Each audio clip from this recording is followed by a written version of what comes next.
जय हिंद साथियों, मैं जयशंकर झा दरभंगा जिला से हूं। मैं आज आप सबों के लिए एक खास अपील करने वाला हूं आप सबसे। मैं आप सबों के बीच मैं भी एक चयनित अभ्यर्थी हूं और 29 नवंबर को जो गर्दनी बाग में महा आंदोलन होने वाला है, उस आंदोलन में मैं आ रहा हूं और आप लोगों से विनती करता हूं, निवेदन करता हूं, जो आप लोग भी निश्चित रूप से इस आंदोलन से जुड़ें। यह आंदोलन हम लोगों के ज़िंदगी का एक बड़ा आंदोलन होने वाला है और ऐसा आंदोलन हो सकता है जो हमारी ज़िंदगी में फिर कभी करना न पड़े, क्योंकि हम लोग अब उस स्थिति में हैं जहां से हम अपने ज़िंदगी का जो एक लक्ष्य है उस पे पहुंचने वाले हैं। उस लक्ष्य पे पहुंचने से सिर्फ एक कदम दूर है। अगर हम लोगों का सार्थक प्रयास रहता है, हम लोगों का भीड़ अगर गर्दनी बाग में इकट्ठा होता है, तो सरकार झुकने के लिए तैयार हो जाएगा और हम लोगों का जो मांग है नियुक्ति पत्र वो मिल जाएगा। नियुक्ति पत्र का समय हम लोग मांग रहे हैं, जो हम लोगों का एक डेट दे दें ताकि उस डेट में आप नियुक्ति पत्र वितरण करें। वैसे सरकार पे अब कोई भरोसा करने वाली बात रही नहीं। बहुत सारे डेट सरकार के द्वारा दिया गया और कोई भी डेट का पालन नहीं हो पाया। सरकार खुद भी जानते हैं, क्योंकि एक लेटर आप लोग देखे होंगे जो 31 अक्टूबर तक किसी भी हाल में डॉक्यूमेंट वेरिफिकेशन करना था, तो बाद में अमरेंद्र कुमार लेटर जारी करते हैं, पूछते हैं जो कितना कितना डॉक्यूमेंट वेरिफिकेशन हो गया और क्या क्या बाकी है। यानी कि उन्हें पहले से पता है जो मेरा जो आदेश था 31 अक्टूबर तक किसी भी हाल में डॉक्यूमेंट वेरिफिकेशन करना, वो नहीं हुआ होगा, इसलिए वो पूछे जो कितना हुआ है और कितना बाकी है। और अभी तक इस बहाली से रिलेटेड कई आदेश दिया गया उन लोगों के द्वारा, लेकिन किसी भी आदेश का पालन समय नहीं हुआ है। तो हम लोगों का जो भीड़ होगा इस आंदोलन में, वही हम लोगों को नियुक्ति पत्र दिला सकता है। अदरवाइज कोई दूसरा ऑप्शन नहीं है, क्योंकि हम सभी जानते हैं, मैं जान रहा हूं, आप भी जान रहे होंगे, जो सरकार किसी भी स्थिति में बहाली को समय पूर्ण करवाना नहीं चाहती है। वो चाहती है जो किसी न किसी तरह से यह बहाली लंबा खींचे, 2024 तक ले जाने का प्लान हो सकता है, क्योंकि उस समय इलेक्शन होगा, तो इलेक्शन में अपना काम में गिनाना प्रारंभ कर दे। देखते होंगे जो कोई एक पोस्ट क्रिएट होता है, उसका बहुत बड़ा बड़ा बैनर पोस्टर लगा के सोशल मीडिया में देना प्रारंभ कर देता है। उनका एक एक मंत्री, एक एक नेता, जो मुख्यमंत्री ने ये किया, नीतीश जी ने ये किया, नीतीश का ये कार्य अच्छा रहा, तो प्रचार करना इन सरकार का मेन मकसद है।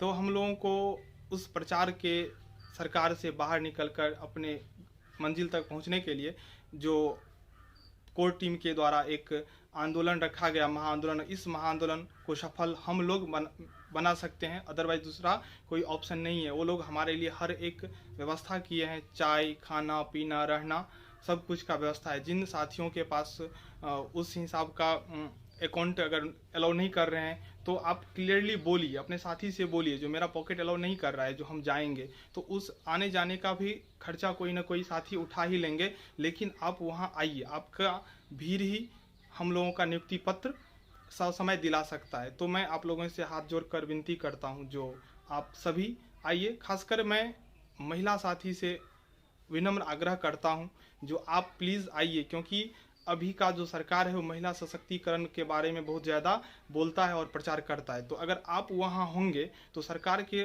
प्रति एक नकारात्मक संदेश जाएगा। जो महिला सशक्तिकरण के बारे में तो बोलता है सरकार, लेकिन महिला रोड पे अपना मांग को लेकर बैठी हुई है। तो आपका आना इस आंदोलन में बहुत ज़रूरी है। एक महिला बराबर 10 पुरुष होंगे, क्योंकि इन सरकार का जो मेन मकसद है, चाहे साइकिल योजना हो, पोशाक योजना हो, या इंटर पास लड़की को, ग्रेजुएशन पास लड़की को जो भी सहायता देती है, तो लड़कियों के प्रति, महिलाओं के प्रति इनका विशेष शराबबंदी भी है, तो महिला को ही उसमें उपलब्धि बताती है जो महिला सशक्त हुई है शराबबंदी से। तो महिलाओं का होना बहुत ज़रूरी है। इसलिए मैं तमाम चयनित महिलाओं से खासकर अपील कर रहा हूँ, जो आप आंदोलन में प्लीज़ आइए। आपका आना बहुत ज़रूरी है, क्योंकि आपको आने में कोई तकलीफ नहीं है।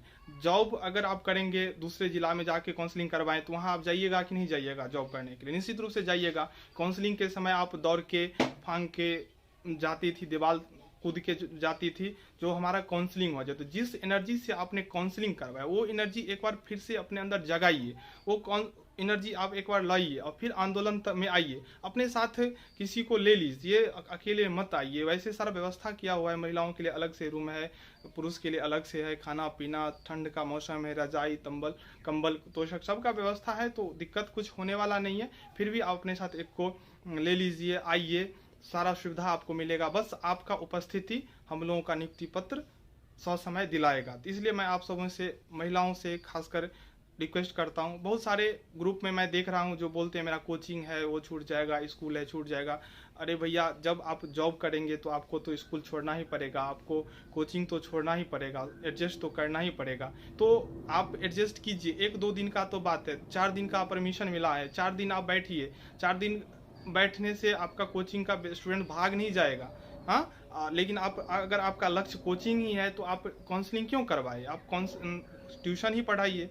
अगर आपका लक्ष्य स्कूल में पढ़ाना है, गवर्नमेंट जॉब करना है, तो फिर ट्यूशन का इतना तवज्जो क्यों दे रहे हैं, ट्यूशन का बहाना क्यों बना रहे हैं, कोई काम का बहाना क्यों बना रहे हैं। अगर आपका जॉब हो जाएगा तो आप उस काम को छोड़ दीजिएगा, आप जॉब में जाइएगा या वो काम कीजिएगा। बस समझिए जो हमको स्कूल ही जाना है, यही सोचकर आप घर से निकलिए, आंदोलन में आइए और कोर टीम के द्वारा जो आंदोलन रखा गया है उसको सफल बनाइए।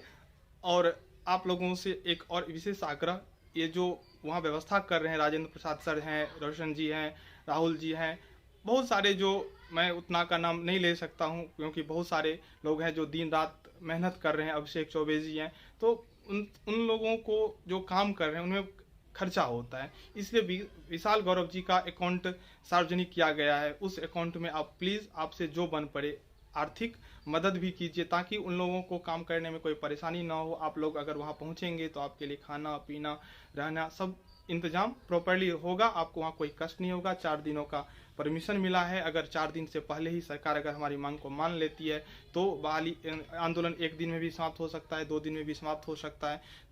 अगर नहीं मानेगी तो 4 दिन तक चलेगा, उससे आगे परमिशन लेने की कोशिश होगा। कुल मिला के अगर देखा जाए तो अगर आप वहाँ पे आते हैं और रहते हैं तो सरकार को एक मैसेज जाएगा जो हम लोग संगठित हैं, अब हम लोगों को एक कदम पीछे हैं, एक कदम आगे बढ़ाना है, नियुक्ति पत्र मिलेगा, स्कूल में हम सभी होंगे। तो प्लीज़ मैं आप सबसे एक बार फिर आग्रह करता हूं, जो आर्थिक मदद नहीं किए हैं वो आर्थिक मदद कर दीजिए विशाल गौरव जी के अकाउंट में। और सभी साथी जो प्लान नहीं बनाए हो बनाइए, चलिए वहाँ पे हम लोगों का जो यूनियन होगा, हम लोग का जो संगठन होगा, हम लोग जो संगठित होकर पटना पहुँचेंगे तो हमारा संख्या बल ही हमको नियुक्ति पत्र दिला देंगे। जितना ज़्यादा हम संख्या में बल हो वहाँ पे दिखाएंगे उतना जल्दी हमको नियुक्ति पत्र मिलेगा। तो चलिए पटना। और हाँ, एक बात मैं आप लोगों को और बता दूँ, बहुत सारे लोग सोचते हैं जो इतना लोग तो जाएंगे, 38,000 चयनित हैं, अगर हम एक नहीं जाएंगे तो क्या होगा। तो हम एक नहीं जाएंगे ऐसा सोच रखने वाले अगर 38,000 हो जाएंगे तो एक भी नहीं पहुँचेंगे वहाँ पे। तो इस सोच से थोड़ा हटिए, उस सोच से निकलिए। हम लोग को किसी भी हालत में हमको जाना है, बस हमको जाना है, और कोई जाए या न जाए। अगर ये सोच रहे हैं कि 38,000 पहुंच जाएंगे, और 38,000 में तो अधिकांशतः महिलाएं चयनित हुई हैं, तो उनका रिस्पॉन्सिबिलिटी थोड़ा और बढ़ जाता है क्योंकि भीड़ भी तो उन्हीं का है, उन्हीं का चयन अधिक हुआ है। तो सभी लोग मिलके आइए और इस महाआंदोलन को सफल बनाइए। जय हिंद, जय भारत, जय शिक्षक संगठन।